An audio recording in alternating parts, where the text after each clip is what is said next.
Oh, hey! I didn't even know you were there. Hi, how are you?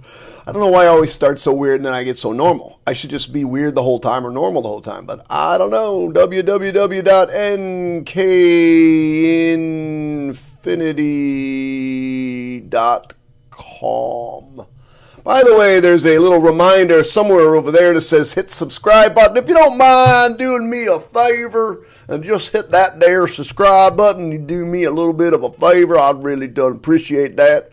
I should do one video in just all hillbilly, and then one video in like a rap voice, and then one video in like, and that would be so much fun. What do I got here? Introduction to Independence and Conditional Probability. Let's do a little warm-up. The probability of all events A is always between 0 and 1. Today is going to get a little crazy. This idea of independence and conditional probability, that's when probability starts to get a little bit harder, and you got to really pay attention today. All possible outcomes of event A will add up to 1. Always. The complement of any event, and oftentimes you'll see it denoted like this, A complement. A complement. Sometimes they do A complement like that, or you'll see AC. Remember, this is the probability of 1 minus the probability of the actual event A happening. And I think, if two events are disjoint, if they have no outcomes in common.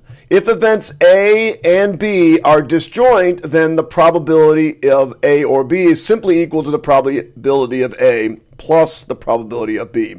But remember, if we're not sure if they're disjoint or not, we have to subtract off the intersection of the point. So look at the pictures below. Label one of them disjoint and the other one joint. So this one would be disjoint. They have nothing in common. This one would be a joint. Or maybe that's not a really good one. Maybe we just say they're just not disjoint. But disjoint means they have nothing in common. Still doing our warm-up, it looks like. Miss Turner rolls a single die. What is the probability of rolling a 1 or a 2 or the probability of rolling a 6?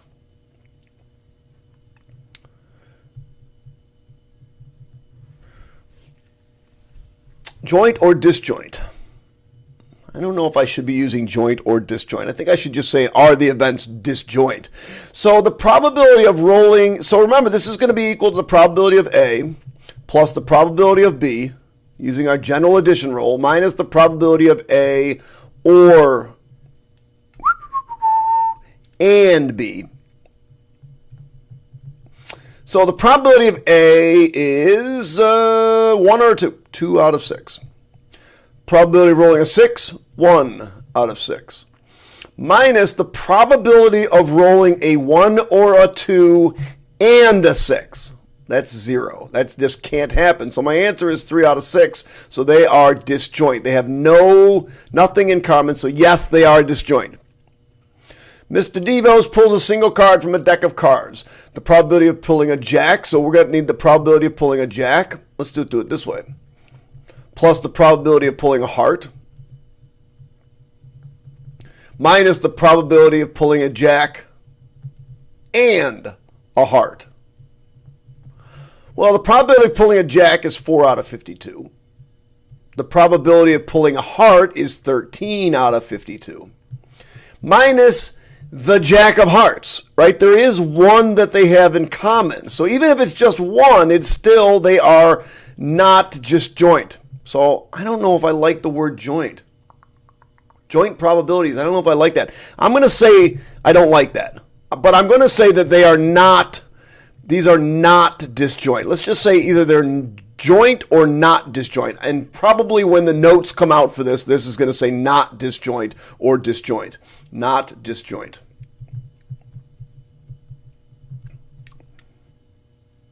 Okay. Let's talk about probability. Disjoint. Two events, A and B, will never occur simultaneously. They are separated from each other, just like those circles are separated from each other. Independent events two events, A and B, are independent if the fact that event A has already occurred does not affect the probability of event B occurring. They are free from influence. Let me give an example. Sometimes that's really hard to understand. So everybody and every school, I think, in America probably has a smoking corner, a place where the kids hang out. So let's say this. Let's say event A is a student smokes. Let's say event C, S is the event student smokes, and C is the event that a student hangs out at the corner before school. So let's answer these questions. The student, based on the given information, here's the given information. The student does not hang out at the corner in the morning. Then the probability that they smoke is, like, what would you think? What would you come up with for this? What would be your guess? Maybe 0.1? Is there a 10% chance that they smoke? I don't know. That seems a little high. But we could certainly say 0.1%. Let's say 0.1. But let's say the student does hang out at the corner in the morning. Would you say that the probability that they smoke is increased, decreased, or stays the same? If it increases or it decreases, then the events are not independent. And you know what? If I was answering this question and I said, hey, if I know that the person hangs out at the corner in the morning, not all the kids hang out at the corner and smoke, but there's a few. I'd say maybe now all right, maybe there's like a 70% chance that they smoke, and maybe 30% of them are just hanging out with friends. Did the fact that the student hang out at the corner influence the way you answered the question? If it did, then they are not independent events. They are dependent. Well, they're just not independent. Let's try this. Event E, you exercise on a given day. Event D, you go out to dinner. You exercise today. What is the probability you go out to dinner? Well, I don't know about you, but I exercise, a lot of days. So let's say I exercise. The probability I go out to dinner, I probably go out to dinner maybe one every, I don't know. I'm going to go back with 10%. I go out every 10% of the time. I made one out of every 10 days. Maybe I go out to dinner. You did not exercise today. I still only go out 10% of the day. So did the fact that you exercise influence the way you answer the question? Now, this is going to be different for everybody in this particular case, because some people say, oh my God, I'm going out to dinner tonight. I'm going out. I have to exercise because I'm going out to dinner tonight. Okay, then maybe then in that situation, then those would be dependent, or they would not be independent events. However, in my case, I exercise quite frequently, but that doesn't influence how I go to dinner. So because the fact that I exercise doesn't have anything to do with whether or not I go out to dinner, those would be independent events. All right. How about this? If Lindsay wants to go to the movie, then Allie has a 75% chance of going. So event L, Lindsay goes to the movies. Event A, Allie goes to the movies. Then now we got to talk about what this means. What this stands for. Hold on just a second. I lost something. Okay, so this is new. What's the word I'm looking for? That's my brain's not functioning right. This is new notation. That's the word. This notation says the probability. Let me read it. Let me do it in English for you. So the probability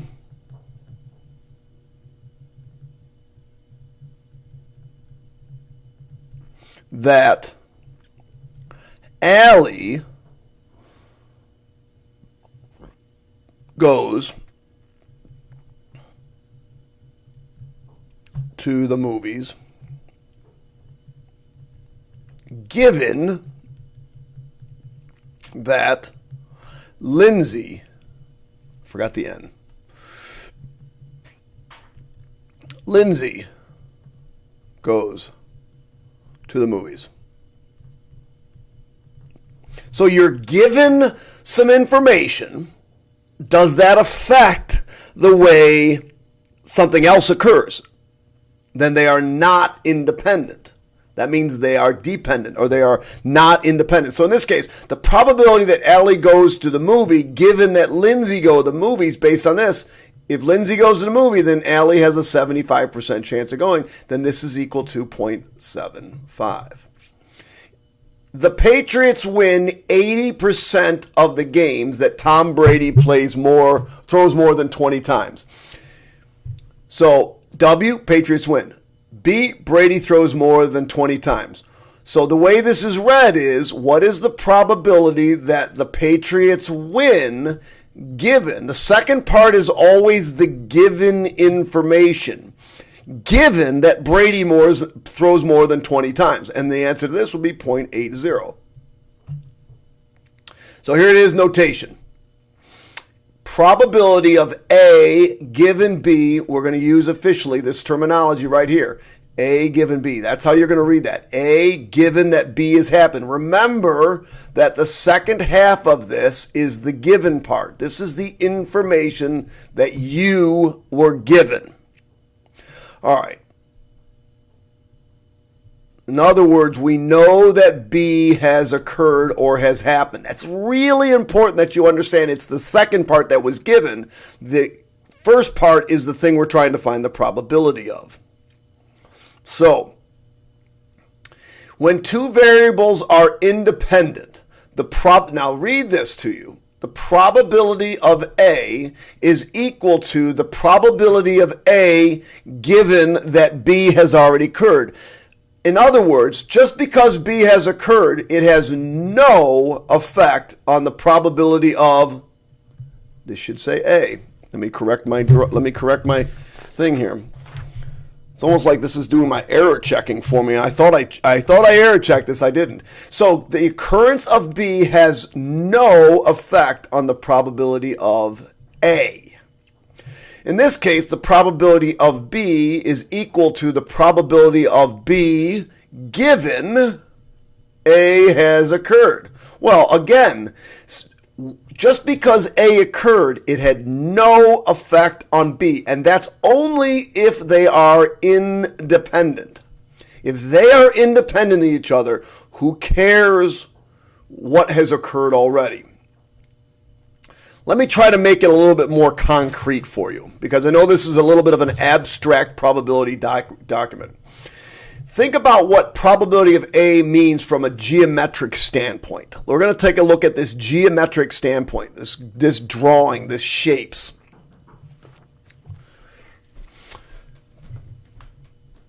So we are saying, if I say this, the probability of A given B has occurred. Come on, erase. I knew I'd get both of them. Has occurred. So what we're going to do is we're going to throw a dart. We're going to throw a dart at this board. Now, the only thing that you know, because it has to land in there, otherwise it's a useless information. So, if I asked you what the probability of A was, you would say the probability of A is the probability of the circle A over the rectangle, correct? If I asked you right now, what's the probability of A, you would say it's all of this.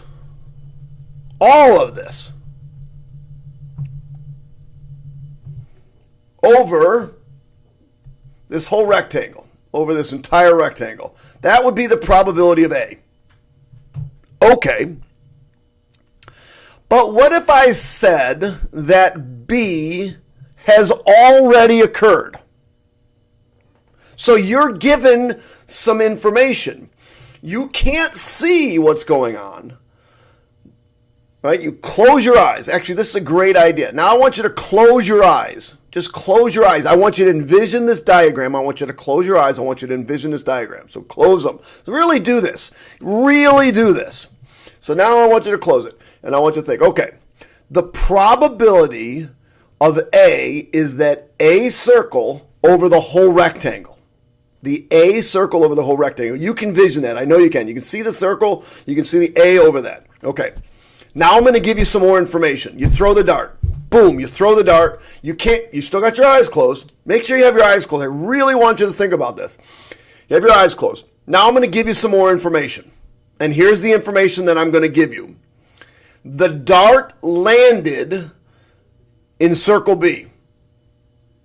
The dart definitely landed in circle B. Therefore, B is the only thing you can think about. So B is your new universe. Where your universe before used to be that entire rectangle, now the only thing you can think about is the B circle. I've given you some information that the dart has landed. Are your eyes still closed? Stop looking at me. The dart has landed in the B circle. Your eyes are closed. Dart has landed in the B circle. So now that you know that the probability is it just landing in the B circle, is that going to change the overall probability of A? Absolutely. Absolutely. Now, since B is my whole universe, then B is now my denominator. But where you can open your eyes now, where before my rectangle was the denominator, now B is the probability of B is my new denominator, and my numerator is going to be the probability of A. Now that I know that we're in B, is the probability of A and B. So let's go back and figure out what all these pieces are. So remember this part right here. We talked about this yesterday. Remember, this part right here is the probability of A and B. Correct? So when I told you and I gave you that piece of information, and I said, hey, the dart landed in B. That was now your new universe, or if you want to think in terms of probability, this is the whole. And this over here is the part. And remember, probability is part over whole. So recall in its most basic form, and I want you to remember this, probability is part, again, over whole. Part divided by whole. Well, here's your new rule. It's rule number 5. Why is this rule number 5? Did I give you rule number 1 through 4? Oh, rule 1 through 4 were at the beginning. This is now rule number 5. Remember, these are, I should have explained probably that these are up here at the beginning, rule 1, 2, 3, and 4. All right. Rule number 5. The probability of A, remember this is A given B,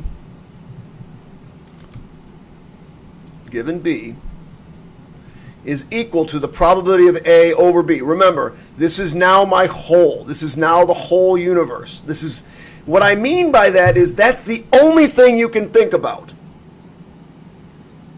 That's the whole. Now, what's the probability that A occurred? Well, the probability that A occurred is this little piece, this piece, over all of just this circle right here. It's the same if we go back to the smoking thing. If I said, what's the probability of a kid in our high school smokes? 2%? Do we have 2% smokers? I don't know. I don't know your school. 2% smoke. Okay. Now, what's the probability, given that the student hangs out at the corner before school?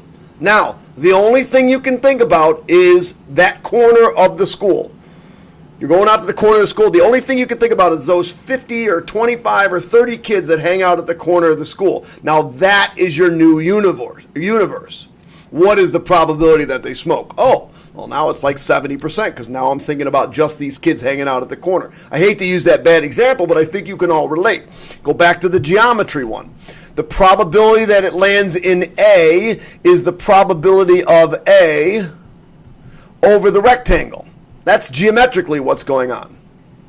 Now I'm saying, hey, no, we're not talking about that. We're not talking about any of that. The only thing we're talking about is this circle right here. This is now my new universe. What's the probability that it lands in A? Well, this is the only piece that's in A. So it's got to be this little piece here over B. So the probability of A given B is equal to the probability of A and B, the intersection piece, over my whole universe. Now we're going to do a little bit of math. We're going to try some math. Oh, let me give you the general multiplication rule. By the way, let's do a little bit of simple math here on this. And I know, oh my gosh, you guys are driving me crazy with this. You know, if you've got a fraction, I can always cross multiply. So let's say I cross multiply. The probability of A and B is equal to the probability of B times the probability of A given B. Now, I didn't write it twice, but I also want you to write it like this. I could do it this way. Let's do it this way. I could also say this, the probability of B given A. Now, if you go back up at your circle, now A is my new universe. A is the new whole, so A is now my new denominator. The only thing I can think about is the denominator A, the big circle A, and then A and B goes on top of that because it's still the intersection piece, the probability of A and B. So I could write this two different ways, and this formula is used either way. The probability of A and B is equal to the probability of A times the probability of B given A. Now, what I want you to notice is this and my new universe, the given and my new universe are matching, A and A. Now, I don't know if this is on your formula sheet. Let's see. I don't think it is. You don't see that probability formula on your formula sheet, do you? It's not here. So that's one we're going to have memorized. All right, we'll be right back. I say we, I don't know who I'm talking about. So what happens if A and B are independent? If A and B have nothing to do with each other. Let's go back to my example earlier. My dinner example. Where's my dinner example? Right here. Here's my dinner example. I exercise on a day. All right, I exercise. Probability that I exercise. Okay, I definitely exercise today, so the probability I go to dinner, who cares? I'm going to go to dinner 1 out of every 10 times. It doesn't matter. I didn't exercise today. I'm still only going to go to dinner only 1 time. So the fact that I exercise had nothing to do with going out to dinner. Therefore, if two events are independent, it doesn't matter if this has occurred. It makes no difference if that's occurred. It's still equal to the probability of A. Or I can also write it like this. The probability that B given A is equal to the probability of just B if they are in fact independent. In fact, they have nothing to do with each other. If they have nothing to do with each other and they are in fact independent, then the probability of A given B is just equal to probability of A. Who cares if B happened? A is still A. Who cares in this case the probability of B given A? What's the probability of B given that A has already happened? Who cares? It doesn't matter. Let's go to see a look at an event that's independent. Oh, these are disjoint. No, don't want to talk about independent and disjoint. So, never mind. So, therefore, I know before that probability of A, and you were always given this before. Now we're going to make things a little bit more complicated. But in the past, if we knew that this was equal to the probability of A times the probability of B. That this is only true, and this is now something new. This is something new for you, so you want to make sure this is only true if the events are independent.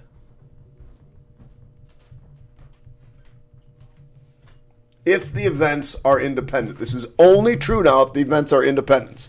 So, we have two now not easy, but we have two tests for independence. And I don't know why I have look at this little two. I got another mistake. No, it's not a mistake on this. Oh, I know. When I transferred these over, it must have happened. All right, so this little 2 shouldn't be here. This should be a 2. So, independence means the probability of A given that B occurs is equal to A. Or I could write again, the probability of B given A equals the probability of B. Or, and the probability of A and B is equal to the probability of B times probability of A. Probability of A times the probability of B. Both these, and these are going to become important, both these are sufficient to say that the events are independent of each other.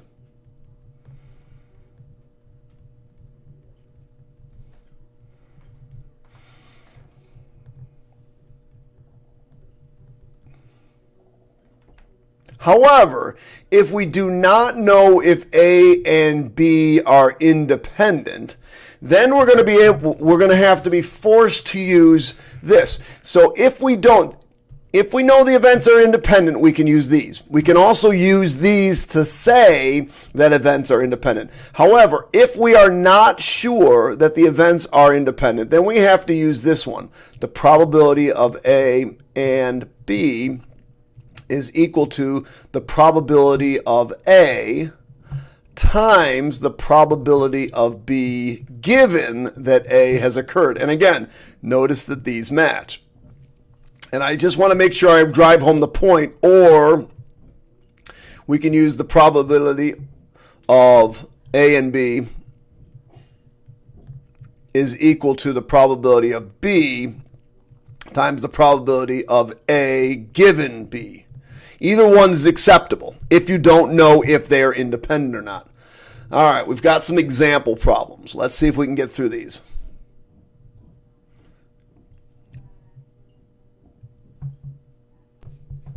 So, let's try a few examples. Probability of A is 0.6. The probability of B, given that A has occurred, is 0.2. I want to know what the probability of A and B is. So I'm going to use the formula because I don't know if they're independent or not. You know, right now the probability of B could be 0.2, but I don't know. So let's see. So the probability of A and B is equal to the probability of A times the probability of B given A. Now notice, again, I want to make sure that you understand that these have to match. Those have to match. So, because that's the formula. That is the formula that we have to use. That is this formula up here. I don't like the fact that the green doesn't make sense. This has to match this. This has to match this. If you don't use that, you're not using the correct formula. So you want to make sure you use the correct formula. So, blow this up a little bit. So here we go. That's just terrible. All right, so what is the probability of A and B? We don't know that, so that's the probability of A and B is equal to the probability of A, which is 0.6, times the probability of B given A, which is 0.2, and that's equal to 0.12.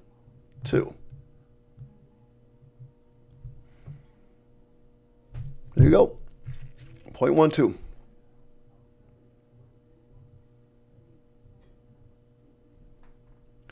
All right, let's try another problem. Probability of A and B is 0.24. The probability of A is 0.5. What is the probability of B given is the probability of B given A? I'm trying to see if I can find a space in there. Just trying to make this look nice. So let's use the formula. The probability of A and B. Now what was I given? I was given A, so this is equal to the probability of A times the probability of B given that A has occurred. So this case I was given this was 0.24 is equal to the probability A is 0.5 times the probability of B given A. Well, in order to solve it, I got to divide by 0.5. And I get 0.48 equals, right, the probability of B given A.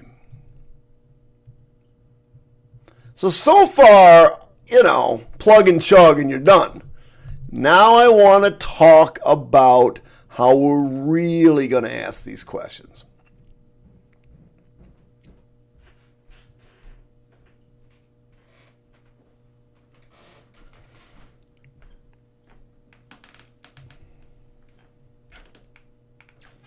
Okay, I've worded this incorrectly, so I'm going to fix this. So, probability of A and B is 0.36. The probability of A is 0.54. And the probability of B is equal to 0.60. Are A and B independent? That's the question. So if they're independent, hold on, if they're independent, what are our two tests for independence? Our two tests for independence are that the probability of A given B is equal to the probability of A, or the probability of B given A is equal to the probability of B, or I can use this one, and I think we're going to use this one in this. So let's go back.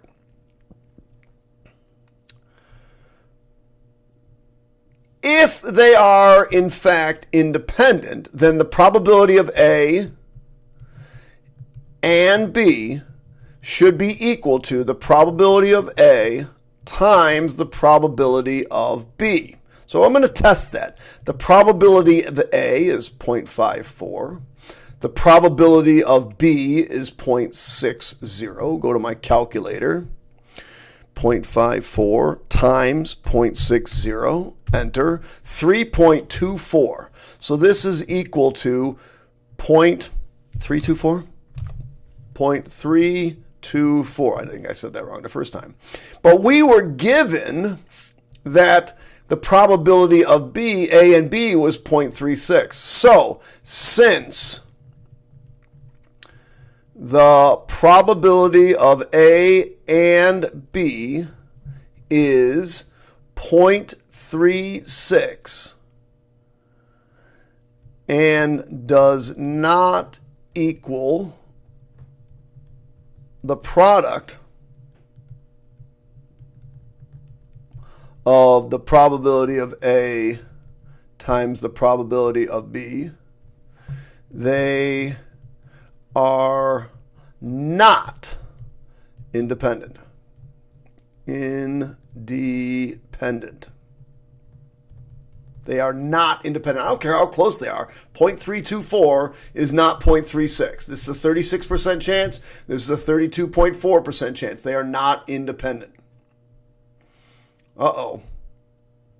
Let's see what I got here. So, probability of A and B is equal to 0.32. Probability of A given B is 0.65. What is the probability of B? All right, so let's go to our formula. The probability of A and B is equal to the probability of B times the probability of A given B. Don't forget, this has to match this. These are our new universe, right? It's our new universe. All right, so let's see what we got. 0.32 is equal to probability of B times 0.65. Divide both sides by 0.65.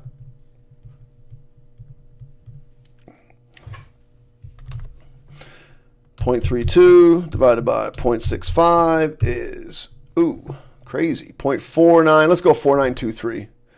So the 0.4923 is equal to the probability of B. Now, based on the fact that all the others are only 2 decimal places, you know, as far as significant digits goes, I might want to do that. Okay, so it was a very narrow focus, today's lesson. Very narrowly focused on independent events. Independent events, you have to, and you know, get these 2 things down, these 2 formulas down, right here. Let me just shrink this a little bit. These 2 formulas are the ones that you're going to use for independence. And I'll just write it, let me just go, let's see if this will let me go. Yes. So what are our 2 formulas for independence? Formula 1, or 2 tests for independence. Let me write that down, tests for independence.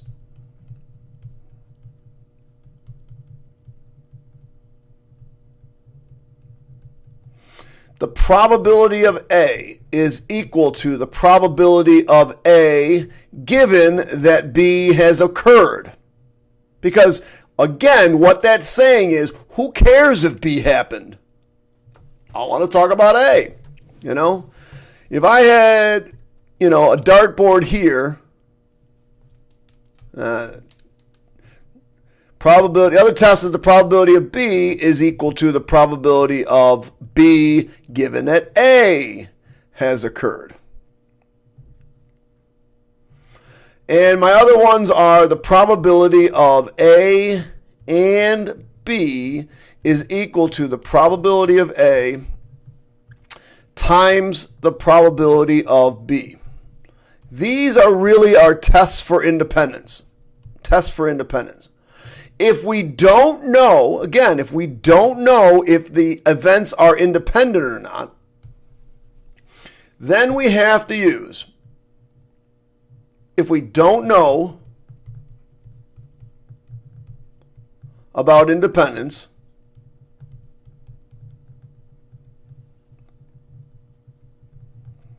then we have to use that the probability of A and I always try to make that into an A because that's how I remember it's and. That's how I did it as a kid.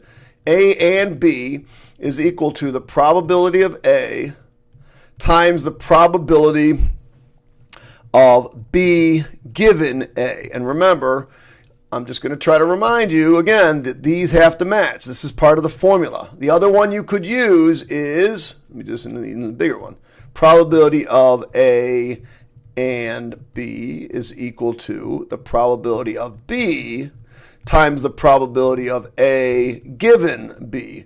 Either one you use, these have to match. And this is what you would use to figure out the intersection of 2 events if you are not sure about probability. If you're not sure about independence. Testing for independence, you use these. Okay? Get these ones down. These are ones that you're going to have to commit to your brain, all right? And that's it. That was a narrow focus today. That's what we're talked about today. All right, good luck. Catch you on the flip side. Goodbye. Oh, hit the subscribe button. Give me a thumbs up. And if you want to, leave me a comment. Let me know how things are going.